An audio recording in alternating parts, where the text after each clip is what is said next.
జై శ్రీరామ్, అందరికీ నమస్కారం. వెల్కమ్ టు న్యూస్ అఖండ. నేను మీ కస్తూరి శ్రీధర్.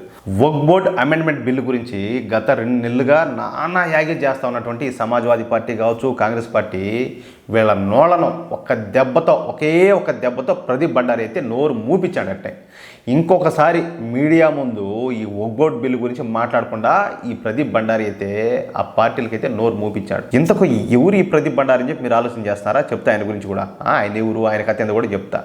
ఈయన నికార్సైనటువంటి ఒక జాతీయవాది, అద్భుతమైన వివేకవంతుడు కూడా. నిజానికి ప్రదీప్ బండారి ఒక జర్నలిస్టు.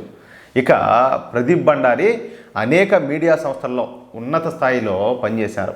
ఇండియన్ న్యూస్ ఛానల్కి న్యూస్ డైరెక్టర్గా, ఈ రిపబ్లిక్ బాత్ టీవీ కన్సల్టింగ్ ఎడిటర్గా పనిచేశాడు. అంతేకాకుండా Pradeep Bhandari digital media platform అయినటువంటి జన్ కీ బాత్ కూడా స్టార్ట్ చేశాడు. ఈ Jan Ki Baat editor in chief కూడా ఈ ప్రదీప్ బండారినే. ఇక అంతటితో సంతృప్తి పొందినటువంటి ఈ ప్రదీప్ బండారి జాతీయవాదులకు ఇంకా ఏదో చేయాలన్న ఉద్దేశంతో పోయి భారతీయ జనతా పార్టీలో జాయిన్ అయినారు. ఇక బీజేపీ అధిష్టానం కూడా ఈ ప్రదీప్ బండారిను పార్టీలోకి సాధారణంగా ఆహ్వానించి ఈయనకు బీజేపీ జాతీయ అధికార ప్రతినిధిగా బాధ్యతను అయితే అప్పగించారు. ఇక్కడ మనకు తెలుగు వాళ్ళకు చాలా మంది తెలియని విషయం ఏంటంటే, ఒక పార్టీ రాష్ట్ర స్థాయి అధికార ప్రతినిధికి పెద్దగా పేరు ప్రతిష్టలు రావు. వాళ్ళను ఈ ఉన్నత పదవుల్లో ఉండేవాళ్ళు పెద్దగా పట్టించుకోరు. వీళ్ళకు ప్రాముఖ్యత కూడా చాలా తక్కువనే చెప్పుకోవాలి. కానీ ఒక జాతీయ పార్టీకి చెందినటువంటి జాతీయ అధికార ప్రతినిధి అంటే మామూలు మాటలు కాదు.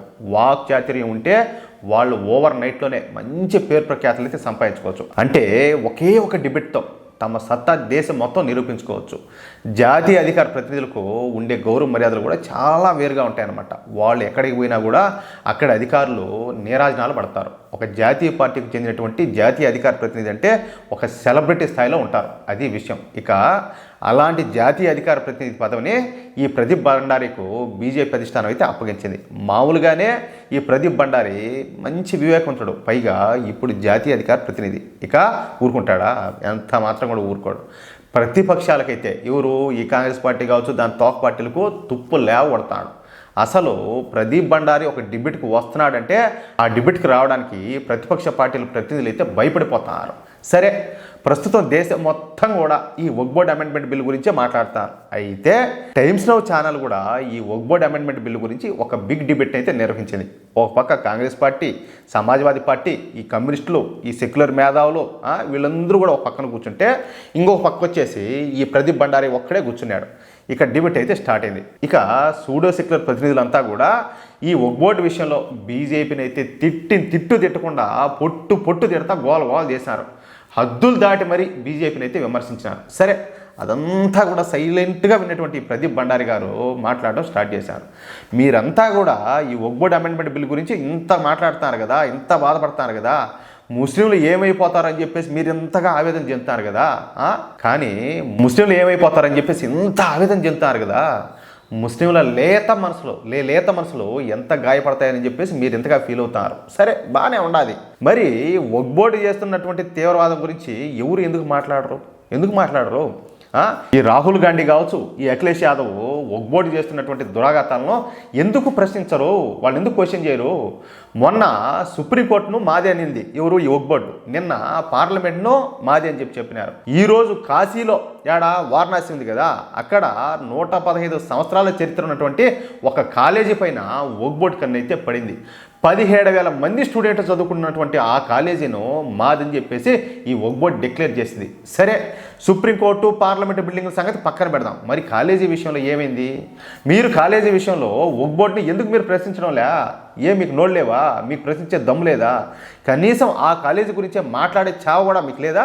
ఆ విషయం మాకు తెలుసు. అంటే మీరు వక్ఫ్ బోర్డుకి ఇచ్చే విలువను చదువుకునే స్టూడెంట్స్కి ఇవ్వడం లేదంటే, ఆ చదువుకి ఇవ్వడం లేదంటే మీ స్థాయి ఎంత నీచ స్థితికి దిగజారిపోయిందో నాకైతే అర్థమవుతుంది. ఇవి మీ రాజకీయాలంట.